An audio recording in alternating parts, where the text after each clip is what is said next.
Super Smash Brothers. Now, for those who don't know what Super Smash Brothers is, Super Smash Brothers is basically a fighting game created by Masahiro Sakurai, starting off with 5 mainline Super Smash Bros. Games, coming from Super Smash Bros. From the Nintendo 64 from 1999 to Super Smash Bros. Ultimate, created in 2018. Now that you know about Super Smash Bros., let's talk about Flash Player. Now, we all know that Flash Player is a program that allows you to create animations or games. Rest in peace to Flash Player, of course.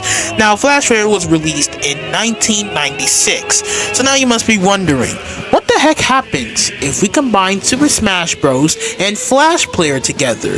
Then, boom, we have this game series called Super Smash Flash. Super Smash Flash, which was released in August 21st, 2006, created by this person called Gregory McLeod, has came to get a lot of love. So much love, in fact, that Gregory actually decided to make another game series called Super Smash Flash 2. So today, we're going to be checking out Super Smash Flash 2 from the standpoint 2026 and still see the game still has its flavor and charm as it had many years before. Anyways, guys, make sure to like and subscribe, hit the bell for more notifications, and let's fight.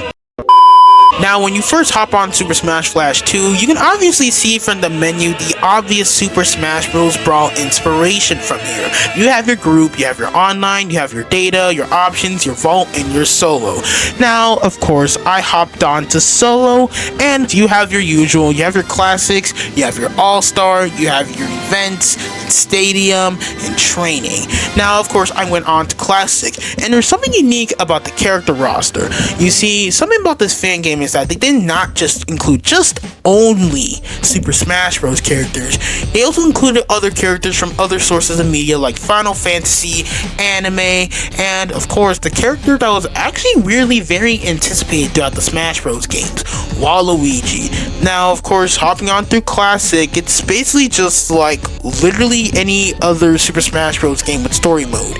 You go around, you beat up people, and you get to the end, fight Master Hand, and defeat them. But another cool thing about this game is that its maps.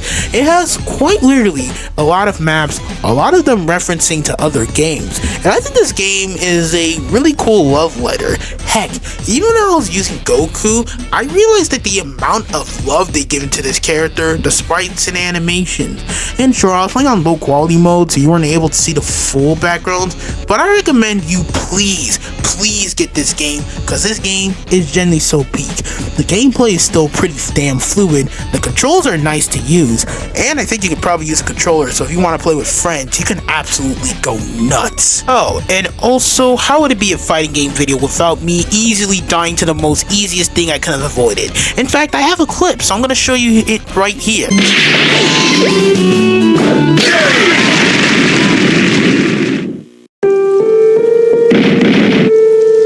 Just like in the DBZ fan games video, I am still ass at fighting games and will somehow, someway find a way to either get my ass whipped or somehow die to the most simplest thing I could have easily avoided.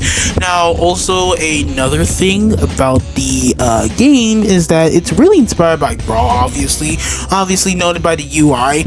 And also another thing I really like about this Goku here is that they actually put time and attention to him, and they actually put love into him. And another cool thing about this Goku is that he has his Kaioken. So if you press a special and you hold it down, he has a little bar that goes up and allows him to do the Kaioken, which, you know, the Kaioken does stronger attacks, can charge your Kamehameha a lot faster. And also, I think another cool thing about this game is that the amount of references it has, and alongside with references, this also mentions more. The maps are basically like references to media, references to Nintendo's older games like Wario Land and all. You can obviously tell from the music. And aside from that, this is all I really have to talk about Super Smash Flash 2's gameplay in general, and probably because I'm not even really recorded that much. So this will allow me to go into my favorite time, yapping time. Now, in my personal opinion, Super Smash Flash 2 is still a really good game even for today's standards. The gameplay is smooth, the controls get the job done, the maps and the characters characters are actually pretty decently big too, and the fact that there's actually a decent amount of maps that you can use. I love the references, the characters, the sprites, and everything. This game was basically a love letter to Super Smash Bros. Fans, and even if I wasn't a Super Smash Bros. Fan myself, someone who has actually played the games before, aka me, would say that this game is definitely a recommended try. And I really hope that the creator moves on and makes even better games, which actually reminds me, imagine we actually get a Super Smash Flash 3 this year. Do you know how crazy the fans would go?